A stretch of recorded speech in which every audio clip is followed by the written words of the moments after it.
vamos crescer na graça e no conhecimento do nosso Senhor. Evangelismo estratégico. Hoje vamos falar, turma, de oração e evangelismo. Duas coisas que nós não podemos desassociar de maneira nenhuma. Duas coisas que andam juntas. Oração e evangelismo, duas coisas inseparáveis. A evangelização é um combate espiritual contra as rochas das trevas, cuja vitória depende do poder do Espírito Santo. A oração é o meio pelo qual Deus comunica esse poder. A oração, gente, é aquilo que nos prepara para as maiores guerras que nós teremos no campo espiritual. E não dá para falar de evangelismo estratégico desconsiderando que nós entraremos em um campo espiritual. Entraremos num campo do inimigo. A Bíblia até diz, né, que as portas do inferno não prevaleceriam contra a igreja de Deus. O que significa as portas do inferno? Significa que o inferno vai lá na igreja? Não. Significa que eu, lá fora, onde os pecadores estão, nos portais do inferno, vou trazê-los para a luz. Então eu estou desafiando hostes espirituais da maldade. Eu estou tirando pessoas do reino das trevas e trazendo pessoas para o reino do Filho do amor de Deus. Com certeza, eu preciso estar munido das armas espirituais. E uma dessas armas é a oração. Para obter a atenção de Deus, não precisamos expressar com palavras difíceis ou com representações exibicionistas. Não precisamos convencer Deus da sinceridade das nossas carências.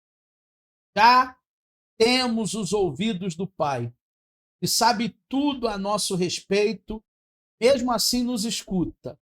Podemos ir diretamente ao ponto. Você não precisa fazer uma oração poética, romântica, melosa, acadêmica. Existem pessoas que, até na maneira de orar, não é ela, né? Senhor, nosso Deus, nosso Pai, estamos aqui estrogonoficamente. Gente, não é você. A oração é um diálogo. A oração é uma conversa.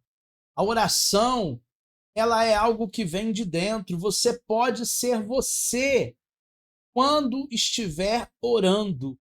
E o seu Pai, que te vê em secreto, te recompensa em secreto, ele te ouvirá, ele te atenderá. A oração, ela é muito simples. Você pode ir direto ao ponto, falando com Deus de todas as suas demandas, de tudo que você precisa. E o Senhor, ele vai te ouvir. Veja alguns propósitos de oração para preparação espiritual do evangelista.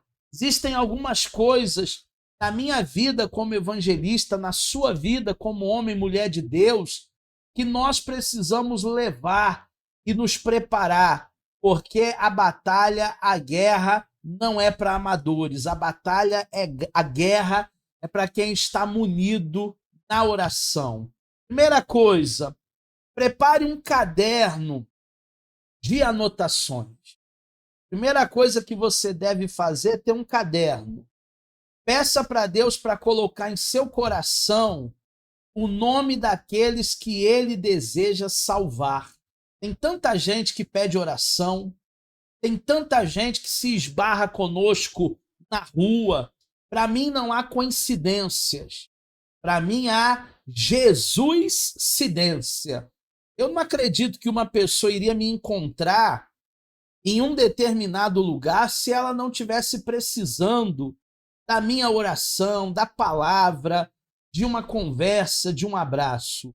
Eu tenho até uma experiência que nos últimos dias eu vivi de uma pessoa que nós não víamos, trabalhamos com ela, é uma esposa de um pastor muito querido, E eu e a minha esposa, nós trabalhamos com ela e já não os viam mais ou menos uns 20 anos, 16 anos, que a gente perdeu o contato. E aí eu viajei, estava numa outra capital do Brasil. Se eu não me engano, a capital que eu estava tem 6 milhões de habitantes. Qual é a chance da gente encontrar uma pessoa em outro estado, no meio de 6 milhões de habitantes? No trânsito ainda, que é uma coisa muito rápida, né? Do seu carro passar ali por um ponto, 1 minuto depois ou 1 minuto antes, vocês não se encontram. Mas nós nos encontramos. O sinal fechou, os carros se emparelharam e nós nos encontramos ali. Para mim, é um sinal de que aquela pessoa precisa de oração, mesmo sendo uma esposa de um pastor muito amigo, precisa que nós a cobramos com as nossas orações. E aí, quando a gente se viu lá no sinal, a gente fez aquela festa lá no farol, no semáforo. Foi um reencontro para que a gente possa cobrir o ministério, né, um do outro, de oração. Então, a primeira coisa, você ter um caderno e anotar esses nomes, para que você possa se recordar no momento da oração. Você será encorajado em seu coração ao orar por alguns ou mesmo por várias pessoas. Não prepare essa lista descuidadosamente, ou será perda de tempo. Essa lista te dará o nome certo das pessoas para orar. Não é uma lista de coisas que está faltando lá para você fazer o supermercado. Não é isso, não. Uma lista de vidas, de almas, precisam da nossa oração. Então, todo cuidado, todo carinho, todo respeito, separe esses nomes para você cobri-las em oração. Em segundo lugar, a oração é essencial para a salvação das almas, turma. Jesus dedicou boa parte do seu ministério à oração.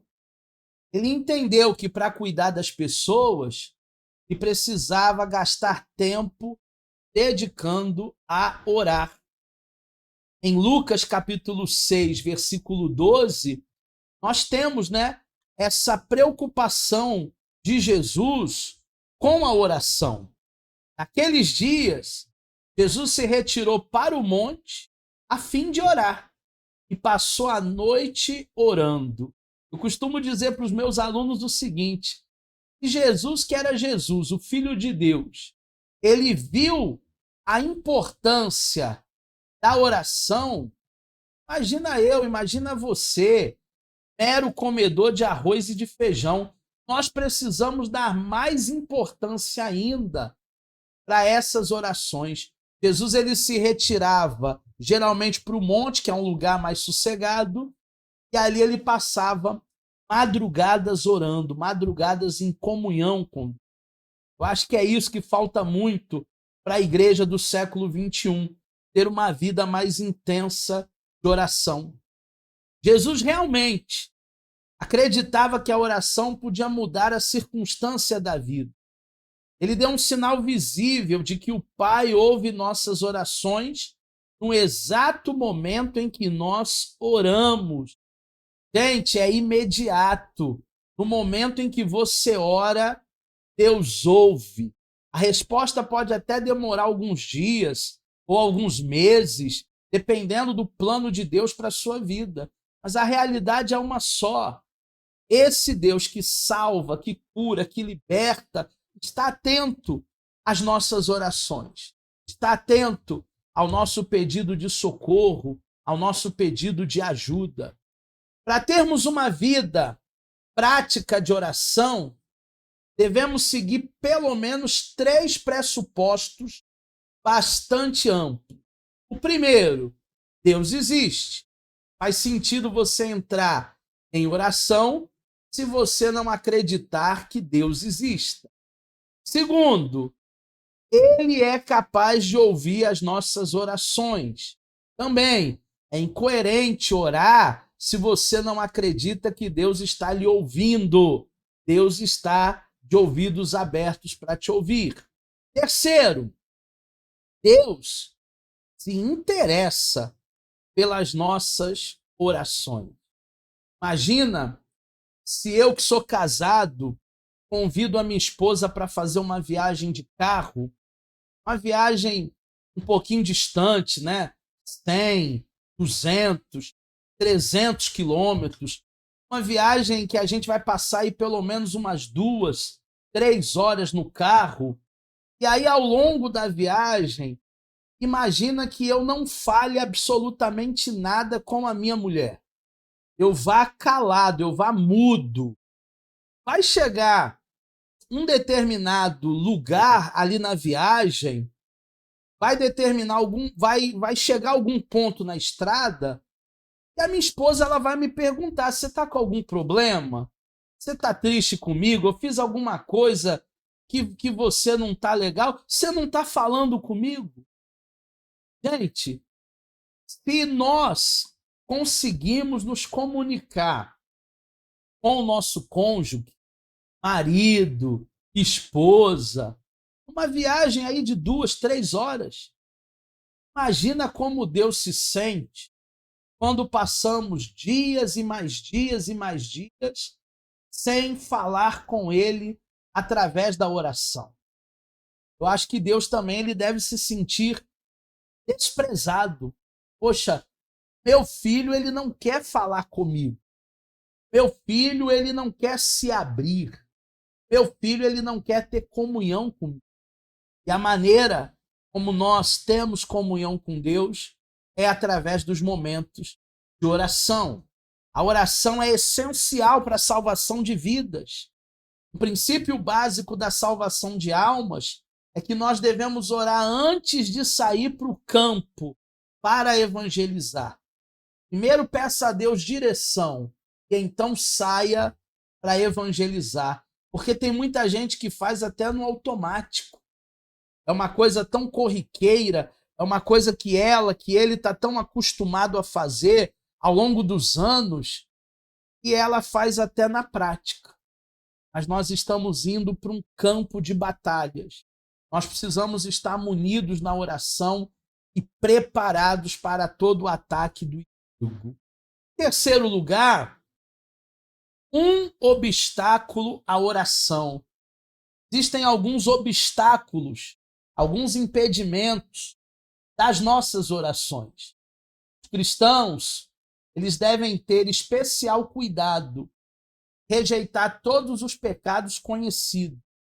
Nós devemos aprender a viver uma vida santa diante de Deus. Sabe qual é o obstáculo da oração? Viver uma vida em pecados. Viver uma vida longe do propósito divino. Viver uma vida pensando apenas em mim. Querendo construir e fazer e realizar coisas apenas para o agora, apenas para o hoje. Gente, nossa vida ela é totalmente dependente do Senhor. Nós somos exclusivamente dependentes de Deus. Nós não podemos viver fora do plano dele, da vontade dele.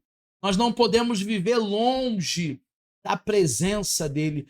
É necessário que vivamos uma vida de oração. Se alguém for negligente à questão do pecado, sua oração será definitivamente impedida. O pecado é um grande problema, turma. Muitos não têm suas orações respondidas porque toleram pecado, um pecadozinho na sua vida. Não, professor, não foi um pecadão, não, foi um pecadinho. Foi só uma mentirinha branca, foi só uma invejazinha. Gente, pecado é pecado. O pecado traz a mesma consequência para nós. O pecado, ele nos tira do propósito divino. Ele nos tira daquilo que o Senhor tem para cada um de nós. O pecado, ele faz com que essa conexão com Deus ela seja rompida, ela seja quebrada. Nós precisamos viver uma vida de oração para que a gente não tenha esses pecados bloqueando a nossa vida no altar, a nossa vida com Deus. Objetivamente, o pecado obstrui a graça de Deus. Se a pessoa se descuida, tratar com o pecado, haverá uma barreira entre ela e Deus. Objetivamente, turma, o pecado ele cria uma barreira. O pecado ele cria algo para te afastar da presença. Isaías 59, 1 e 2. Eis que a mão do Senhor não está encolhida, para que não possa salvar, e o seu ouvido não está surdo, para que não possa ouvir. Mas as iniquidades de vocês fazem separação entre vocês e Deus. Os pecados, as iniquidades, os pecados de estimação, aquilo que ninguém pode saber, aquilo que você está escondendo de Deus e do mundo, mas você não esconde do soberano de Israel. Então, objetivamente, o pecado bloqueia a nossa comunhão com Deus. E subjetivamente, o pecado danifica a consciência do homem. Quando uma pessoa peca, sua consciência se torna enfraquecida, deprimida. Para que isso não ocorra, nós precisamos confessar os nossos pecados. Um por um, diante de Deus, e rejeitar cada um deles. Sabia que o pecado enfraquece o ser humano? Sabia que o pecado deprime o ser humano? Muita gente depressiva não é só por um problema de demanda de psique, mas também por um excesso de pecados não confessados. Davi dizia: enquanto eu me calei, os meus ossos se secaram. Pecado nos enfraquece, pecado nos deprime. Subjetivamente, há uma fatura muito alta, por não pedirmos perdão pelos nossos pecados. Peça a Deus, neste dia, perdão por todos os seus pecados. É fiel e justo para te perdoar. E a partir de hoje, viva uma vida intensa de oração. Até a próxima aula.